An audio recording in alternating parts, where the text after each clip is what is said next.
శ్రీవారి లడ్డు విక్రయాలను మళ్లీ వివాదం చేయడానికి కొందరు ప్రయత్నిస్తున్నారు. గతంలో క్వాలిటీ తగ్గించినప్పుడు నోరు మెదపని వారు బ్లాక్ మార్కెటింగ్ ను అడ్డుకోవడానికి ఆధార్ను అనుసంధానం చేస్తుంటే గగ్గోలు పెడుతున్నారు. లడ్డూతో పాటు అన్నప్రసాదం నాణ్యత పెంచినప్పుడు ప్రశంసాపూర్వకంగా ఒక్క మాట మాట్లాడిన వారు లడ్డు విషయంలో భక్తులకు అన్యాయం జరుగుతోందని అంటున్నారు. అసలేం జరుగుతుంది తిరుమలలో? గతంలో లడ్డు నాణ్యత తగ్గడానికి కారణమేంటి? ప్రస్తుతం లడ్డు నాణ్యతకు టీటీడీ తీసుకుంటున్న చర్యలేంటి?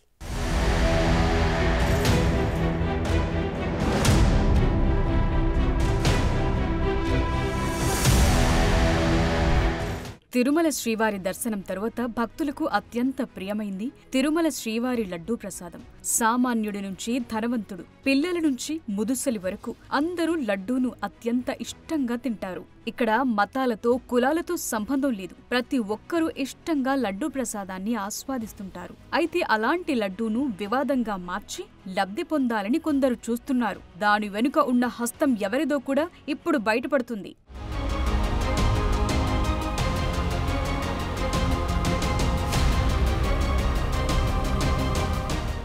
గత 5 సంవత్సరాల వైసీపీ పాలనలు టీటీడీ మొత్తం ఓ వ్యక్తి కనుసన్నల్లో నడిచింది. అతనే అదనపు ఈవోగా పనిచేసిన కేంద్ర రక్షణ శాఖ ఉద్యోగి ధర్మారెడ్డి.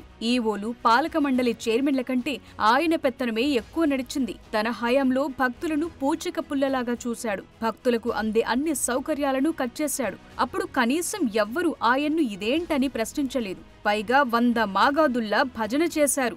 గతంలో టీటీడీ ప్రసాదాలతో పాటు అన్న ప్రసాదాలకు వినియోగించే నెయ్యి కర్ణాటక ప్రభుత్వ సహకార సంస్థ అయిన నందిని డైరీ నుంచొచ్చేది. అయితే వారికంటే తక్కువ రేటుకొస్తుందని ఉత్తరాది రాష్ట్రాలకు చెందిన నెయ్యిని తెప్పించాడు. దాంతో పాటు లడ్డూలో వాడే దినుసుల క్వాలిటీ కూడా తగ్గించేలా చర్యలు తీసుకున్నారు. అదే సమయంలో కరోనా రావటంతో లడ్డూల ఉత్పత్తికి తగ్గట్టు అమ్మకాలు లేకపోవటం, లడ్డూ ధరను 25 రూపాయల నుంచి 50 రూపాయలకు పెంచి అదనంగా ఇవ్వటం మొదలుపెట్టారు.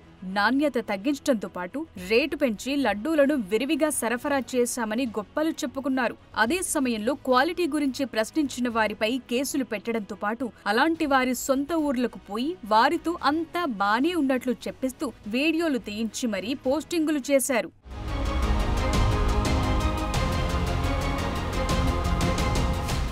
అదేవిధంగా అన్నప్రసాదాల నాణ్యత గురించి ప్రశ్నించిన వారిని కూడా ఇబ్బంది పెట్టారు. ఇక్కడ కూడా నాణ్యత తగ్గించి నూకలు కలిపిన బియ్యాన్ని వాడారు. దాంతో పాటు రీసైక్లింగ్ బియ్యాన్ని సైతం అన్నప్రసాదంలో వాడారని అప్పట్లో ప్రచారం జరిగింది. దానికి తగ్గట్టుగానే నాణ్యత లోపించింది. ఇదే విధంగా క్యూ లైన్లలో ఉన్న భక్తులకు అన్నప్రసాదాల మాట అటుంచి కనీసం చిన్న పిల్లలకు పాలు కూడా ఇవ్వకుండా ఇబ్బంది పెట్టారు. చివర్లో టీటీడీ చైర్మన్ గా బాధ్యతలు చేపట్టిన భూమన కరుణాకర్ రెడ్డి కొంత శ్రద్ధ చూపించి అన్నప్రసాదాలు పంపిణీ ప్రారంభించినా అప్పటికే జరగరాని నష్టం జరిగిపోయింది. కూటమి ప్రభుత్వం అధికారంలోకి రావటంతోనే తిరుమల శ్రీవారి దర్శనానికి వచ్చిన సీఎం చంద్రబాబు నాయుడు కొండపై గత ప్రభుత్వ హయాంలో జరిగిన అక్రమాలపై విచారణకు ఆదేశించారు. అదే సమయంలో అన్నప్రసాదంతో పాటు లడ్డు ప్రసాదం నాణ్యత పెంచాలని, క్యూలైన్లలో ఉన్న భక్తులకు అన్నప్రసాదాలు, పాలు రెగ్యులర్ గా ఇవ్వాలని ఆదేశించారు. అందులో భాగంగా బాధ్యతలు తీసుకున్న మొదటి రోజు నుంచి ఈవో శ్యామలారావు ఎక్కడ లోపాలున్నాయని గుర్తించడానికి రెగ్యులర్ తనిఖీలతో పాటు రివ్యూలు చేశారు. లడ్డు ప్రసాద నాణ్యతను ఏ విధంగా పెంచాలనే విషయం మీద పోర్టు సిబ్బందితో పాటు మైసూర్కు చెందిన పాకశాస్త్ర నిపుణులను పిలిపించి వారితో చర్చించారు.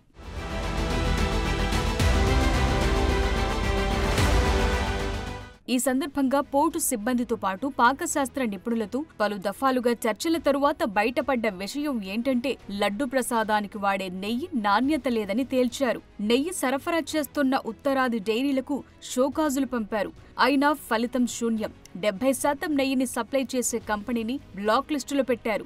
దీంతో పాటు కర్ణాటక ప్రభుత్వ రంగ కంపెనీ అయిన నందిని నెయ్యి సరఫరాను తిరిగి పునరుద్ధరించారు. ఇదే సమయంలో నిపుణులు చెప్పిన విధంగా దినుసుల క్వాంటిటీ కూడా పెంచారు. దీంతో లడ్డూ నాణ్యత పెరిగింది. తిరుమల లడ్డూ స్టేటస్ సింబల్ గా మారిపోయింది. కొంతమంది ప్రముఖులు లడ్డూను తమ వివాహ వేడుకలతో పాటు తమ కంపెనీల వేడుకల్లో పంచుతున్నారు. తాజాగా హైదరాబాద్ లో ఓ బడాబాబు తన ఫంక్షన్లు పంపిణీ చేయటం జరిగిందని సాక్షాత్తు ఈవో శ్యామలారావు తెలిపారు. శ్రీవారి లడ్డూ అంటే అది పవిత్రమైన ప్రసాదమని, ఫంక్షన్లలో పంచే స్వీట్ కాదని చురకలంటించారు.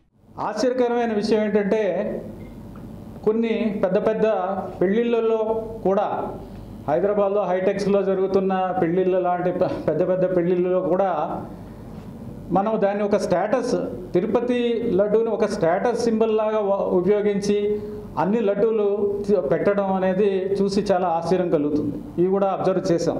అంటే దీనికి తిరుపతి లడ్డు అంటే స్వామివారి లడ్డు ప్రసాదం అంటే దానికి అది ప్రసాదం కానీ స్వీట్ కాదు, అది స్టేటస్ సింబల్ కింద ఉపయోగించడం అనేది ఎట్టి పరిస్థితుల్లోనే కరెక్ట్ కూడా కాదు. సో ఇలాంటివి కూడా మేము అబ్జర్వ్ చేసాం. ఇవన్నీ చూసిన తర్వాత అసలు పాలసీ ఏంటనేది చూస్తే పాలసీ అనేది మంచి పాలసీ. ఒక టికెట్కి ఒక ఫ్రీ లడ్డు, తర్వాత అన్లిమిటెడ్ లడ్డూస్ ఇప్పుడు 50 రూపీస్ కదా, 50 రూపీస్ టికెట్ ఉన్న వాళ్ళకి అన్లిమిటెడ్ లడ్డూస్ అనేది పాలసీ చాలా మంచి పాలసీ. కొంతమంది క్యూ లైన్లలో లడ్డూ కొనుగోలు చేసి బ్లాక్లో అమ్మటమే పనిగా పెట్టుకున్నారు. అదే వారి వృత్తిగా మారినట్లు గుర్తించారు. దాన్ని గమనించిన ఈవో శ్యామలారావు, అదనపు ఈవో వెంకయ్య చౌదరిలు దానికి చెక్ పెట్టడానికి చర్యలు తీసుకుంటున్నారు. ముందుగా దర్శనం చేసుకున్న వారికి ఓ ఫ్రీ లడ్డూతో పాటు అదనంగా 4 నుంచి 6 వరకు ఓ వ్యక్తికి కొనుగోలు కౌంటర్లలో ఇస్తున్నారు. అదే సమయంలో దర్శనం దొరకని వారికి ఆధార్ అనుసంధానం చేసి 2 లడ్డూలు రోజుకు ఇచ్చే విధంగా చర్యలు తీసుకున్నారు. లార్జ్ స్కేల్ మిస్యూజ్ జరిగేది.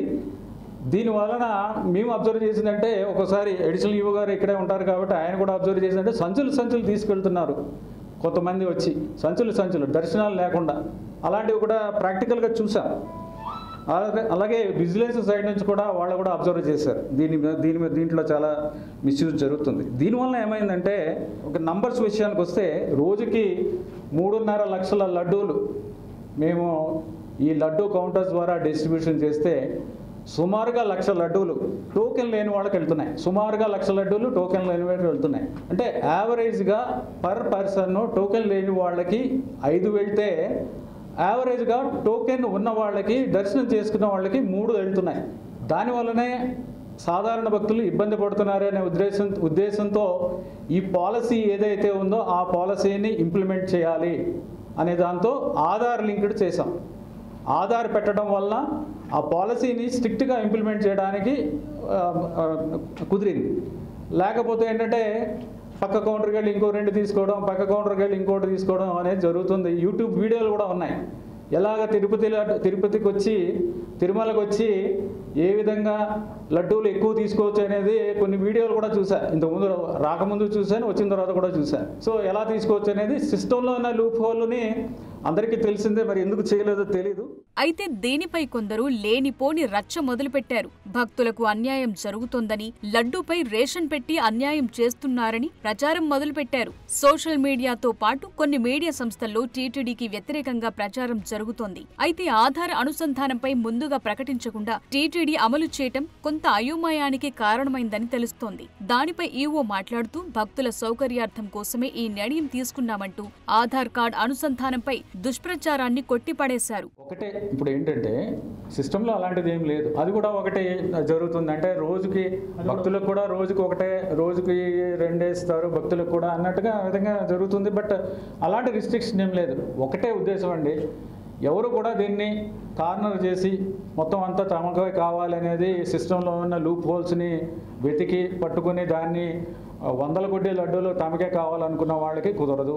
అది లేకుండా చేయడమే మా ఉద్దేశం. అంతేగాని నిజంగా జెన్యున్గా తీసుకున్న వాళ్ళకి ఇబ్బంది పెట్టకూడదనే మా ఉద్దేశం. అదేమి రిస్ట్రిక్షన్ లేదు. డెఫినెట్గా ఆ డేటా చూస్తాం, చూడకుండా ఉండము. ఆ డేటా చూస్తాము. ఒకే ఆధార్ వాళ్ళు నెల రోజుల్లో లేకపోతే అలా పోయిన నెలలో ఎంత తీసుకున్నారు ఏమిటి, సో మరీ ఎక్కువ తీసుకున్నాడు, 1000 తీసుకున్నాడు, 2000 తీసుకున్నాడు అంటే దాని మీద ఒక టైంలో మళ్ళీ దాన్ని స్టడీ చేసి మళ్ళీ ఆ లూప్ హోల్ని ప్లగ్ చేయాల్సిన అవసరం ఉంది. సో ఓవరాల్గా ఏంటంటే మనకి సాధారణ భక్తులకి ఎక్కువ లడ్డూలు అందాలి, దర్శనం చేసుకునే వాళ్ళకి ఎక్కువ లడ్డూలు అందాలి, మిగిలిన వాళ్ళకి కూడా డిప్రైవ్ చేయకూడదు, రీజనబుల్గా ఇవ్వాలి. పర్ ఫ్యామిలీ ఒక 12 ఎంతో కొంత ఇవ్వాలి. గత 3 నెలలుగా కూటమి ప్రభుత్వం వచ్చిన తరువాత అన్నప్రసాద నాణ్యత పెరిగింది. దాంతో పాటు క్యూలైన్లలోని భక్తులకు కనీస సౌకర్యాలు కల్పిస్తున్నారు. సామాన్య భక్తులకు పెద్దపీట వేస్తున్నారు. అయినా ఆ సంస్కరణలు పునరుద్ధరించడాన్ని పట్టించుకోని కొందరు మాత్రం లడ్డూల రేషనింగ్ అంటూ హడావిడి చేస్తున్నారు. కొన్ని ప్రజా సంఘాలు కూడా అదే చేస్తూ విమర్శల పాలవుతున్నాయి. గత పాలక మండళ్ల హయాంలో జరిగిన అవకతవకలు, ప్రసాదాల నాణ్యతల తగ్గింపుపై వ్యతిరేక ప్రచారం జరిగినప్పుడు అలా చేసిన వారిని పూర్తి స్థాయిలో కట్టడి చేయటమే కాకుండా వారిపై వివిధ రకాల కేసులు కూడా పెట్టారు.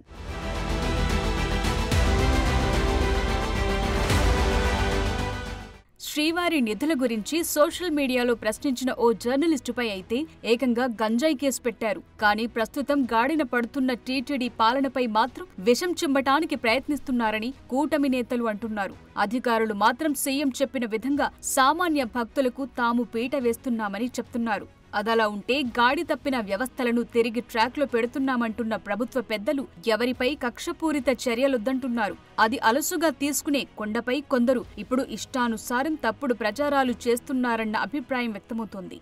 రైతు మెత్తనైతే గుర్రం మాట వినదంటారు. ఇదేనేమో.